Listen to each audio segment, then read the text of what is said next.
Hi, I'm Theresa V, mentor for sensitive leaders, empaths, and visionaries who are here to make a real difference. In this space, we explore how to get aligned, activated, and on purpose so that you can lead from your sensitive superpowers without burning out. If you've been feeling waves of emotion lately, everything from sadness to frustration to a strange hope, you're not imagining it. There is a massive clearing happening across the planet right now. What's being brought to light are the oldest and heaviest patterns that humanity has carried. These are patterns of abuse, domination, control, and silencing. And many of us who are sensitive, empathetic, and tuned into energy can feel this rising in our systems. And that can feel very personal, even though it's global. I want you to remember, you are not falling apart. You are attuning to truth, and you're helping to birth a new level of collective awareness. The contrast that awakens. Here's what's happening on an energetic level. When collective abuse is being cleared, the light exposes what's been hidden for centuries. This means that some of the most harmful dynamics don't go quietly. They amplify. We call this the extinction burst. We're seeing abusers in positions of power, in politics, corporations, even spiritual spaces, behaving in ways that are shocking, regressive, and just downright cruel. This can seem and feel like humanity is moving backward, but what's really happening is contrast. These actions are forcing us, individually and collectively, to come to a place of reckoning, to decide what we will and what we will not tolerate, to reclaim our power and say no more. For many of us, this also stirs up our inner reckonings, the memories, the traumas, or the patterns of abuse that we've endured or inherited. Because what's rising in the collective is always mirroring what's ready to be healed within us. So if you've been feeling raw, reactive, or overwhelmed, don't judge yourself for it. It's not weakness, this is activation. It means that you are awake and you are tuned in. From absorption to alchemy. For sensitives and empaths, the challenge is that we often absorb the pain instead of witnessing it. We internalize what's happening in the world as our own fault and make it our personal responsibility to fix it and to fix it all. But this is the moment to shift that.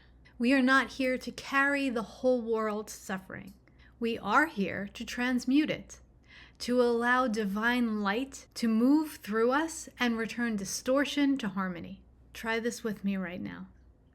Close your eyes just for a moment and take a deep breath into your heart. And as you exhale, imagine, sense, see, or feel that any fear, heaviness, or grief flows downward through you, through your feet, and to the earth below you, where it is safely transformed by love. Just allow this to happen.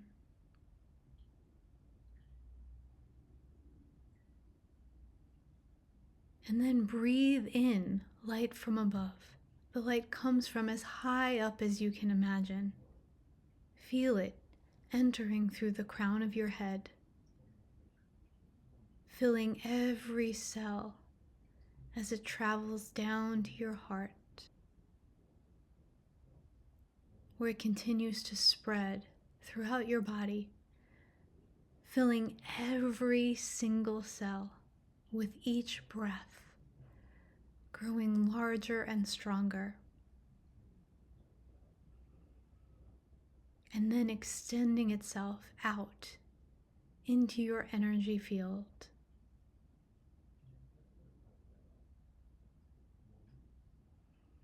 Breathe and allow.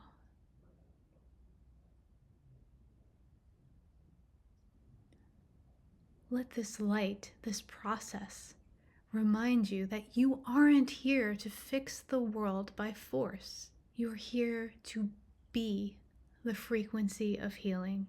This is how we lead now. By example, and just by being the frequency of who we are.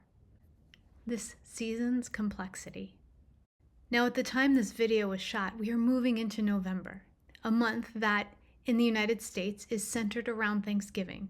I want to name the complexity of this moment because gratitude is beautiful and powerful, and the history behind this holiday is complicated.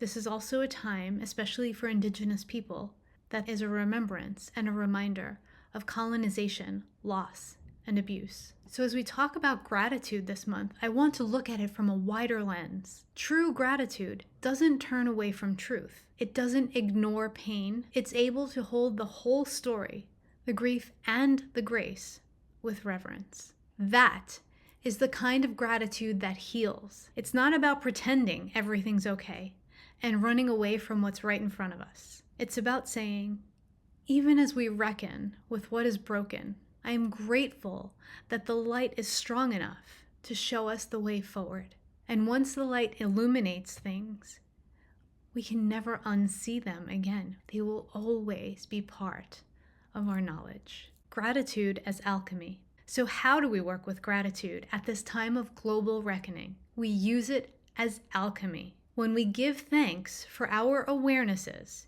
even if they're not the most pleasant, we amplify consciousness. When we give thanks for our sensitivity, we strengthen our empathy. When we give thanks for truth, even when it's painful, we accelerate healing. You might try this practice over the next few weeks. Every time you notice something painful, whether in the world, on the news, or in your own life, pause, breathe, and say, "Thank you for showing me what still needs love." That one sentence has the power to shift everything. It turns reaction into reverence. It turns despair into direction and devotion. And from that space, we begin to lead not from depletion, but from divine clarity. The angels keep reminding us there can be no more depleted wayshowers. That is a way of leading and moving from the past. We are being asked to lead from overflow, from abundance, as people who are nourished, resourced, and awake. So as the world heals, nourish yourself too. Rest when your body asks. Receive joy without guilt. Reconnect with the people and the places that remind you of who you truly are. This is how you become a stabilizing force in challenging times. You're not here to be consumed by the chaos. You're here to anchor peace within it. And your gratitude, conscious, courageous, and complex, is medicine for the world. Thank you for being here. Thank you for feeling deeply. And thank you, above all, for keeping your heart open, even when it seems so much easier to just let it close. This is how a new world is born. Through you, through us, through love. If this message resonated with you, please like this video and subscribe. It really helps the people who need it to find these transmissions. And if you'd like to receive my 5 tips for living your purpose guide, just head to the link in the description or in the comments below. You'll receive the guide and be added to my list and get more tools and inspiration designed for sensitive leaders and world changers. I'd love to keep walking this path with you. Bye, everybody.